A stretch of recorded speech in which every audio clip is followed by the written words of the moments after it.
We're going to interrupt the comments from members of Congress, and although we wait with bated breath for their thoughts, to listen to one of our other speakers. We're going to hear some remarks by Nikki Sixx, bassist and the principal songwriter for the heavy metal band Motley Crue. Nikki.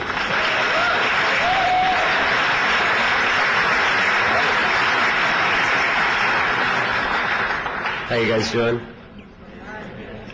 This is different for me. I made myself some notes here since I'm not much of a speaker. I've stood in front of 350,000 people before, and I've had a lot of success in my life, but this is a real proud moment for me, being a recovering alcoholic and addict. I would like to thank NADAC and SAMHSA for inviting me here today. I think it's amazing. Let me see. What do I want to talk about here?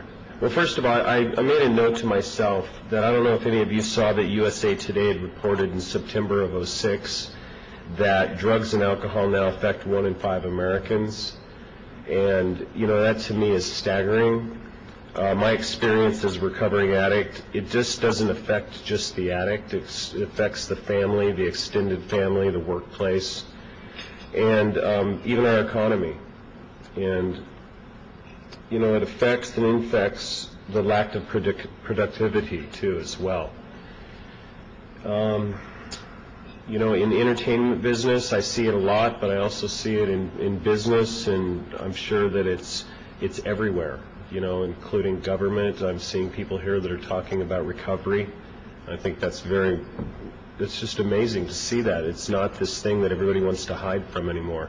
And even in a case like myself, where I'm a musician, and it's been sort of accepted to be alcohol and drug related, for me to stand up here and say I don't do drugs, I don't drink, and I still play rock and roll, and I still do a lot of creative things. And when I was growing up, the people that I looked up to were musicians, poets, the Outlaws, and they looked very much like myself. A lot of the bands that I emulated myself from, and I took it into selling 45 million albums, touring the world, and woke up one day and I was a heroin addict. And through recovery, you know, I believe that, you know, maybe there's just going to be this little thing that happens where some kid is going to be looking up and he's going to see me and he's going to say, wow, that guy's rock and roll and he plays music and, you know, maybe kind of looks cool still. And I'd rather be like him than the guy in the coffin. I'd rather be like him. And it takes everybody working together to keep the message going from different levels. You know, I got one of the pamphlets, or not even a pamphlet, the thing from the press conference, and it's this fat, and it's got all the statistics in it. And I have a 16-year-old son, and I tell you, I couldn't pay him to read that thing. And that's, you know, part of my job here, part of what I'm of service for, is because maybe they can listen to an album that I just did on recovery, or a book that I just wrote on recovery and sharing my experience. Maybe I can reach some of them while you're reaching some of them, and we all work together and we can really make a difference.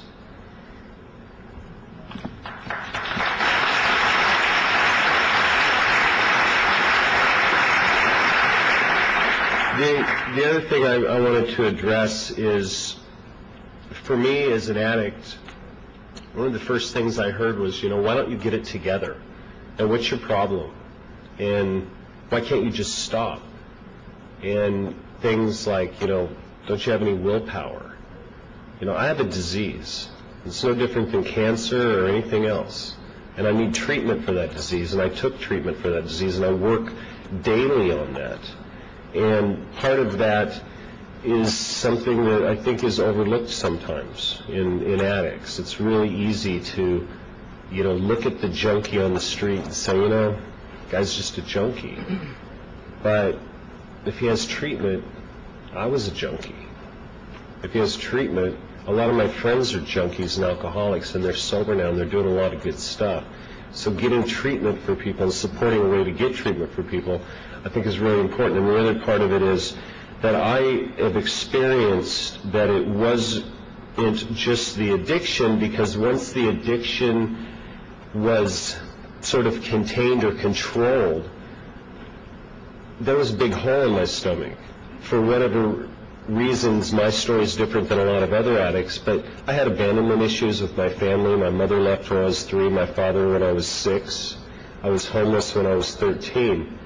And, you know, I had a dream to become a rock star, and sometimes they say, be careful what you wish for. And I got it, and I toured the world. But I did. I woke up a drug addict. And so now I'm able to take that experience and share it with people. But the therapy part, I think, is really important, because we get treatment, and then if it's not treated continuously, whether you use the programs that are out there, like 12-step programs, actually using therapy, I think it's an important part to look at. When I heard at the press conference today the issues about painkillers, and the first thing I thought in my mind was, what's the pain that we're killing? You know, you take the painkiller away, you still got the pain. So it's something I think that's important to look at as well. And I know I'm going to get that thing that says time, so I'm going to try to wrap this up. Okay, I want to share a little bit of the success part for me, because I think it's important. I mean, I could sit here all day long and gross you guys out and stuff that I did. And, you know, if you want to get grossed out, you can get my book. But there's a lot of success in that book as well. And part of it is that, you know, by getting sober, you know, I've forgiven my family for what happened. And that was a big part of my recovery. I'm a single father of 4 that went through a divorce in recovery, and I didn't act like a jackass. You know, I was able to be honorable and not give my kids the same information I got. I'm a photographer, I have a clothing company, I'm a songwriter, I'm a producer, I'm an author, and I have 2 bands, Motley Crue and a new band called 6 a.m. So if being sober means you can't rock, I think that's wrong. You know, you can do a lot of cool stuff in sobriety.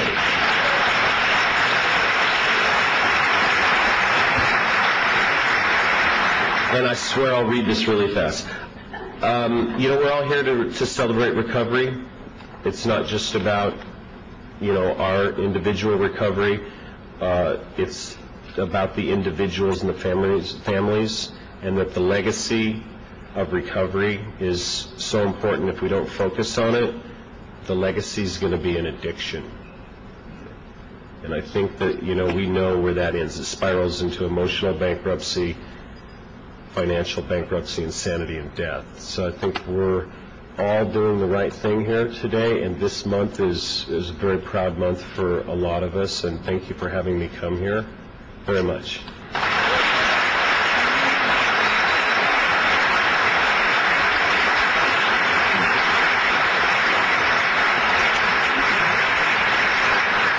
Because Nikki has shared his heart with us and his recovery story in a venue he has never done that before, we're sharing our heart with him, and this is from all of us to you. Thank you very much.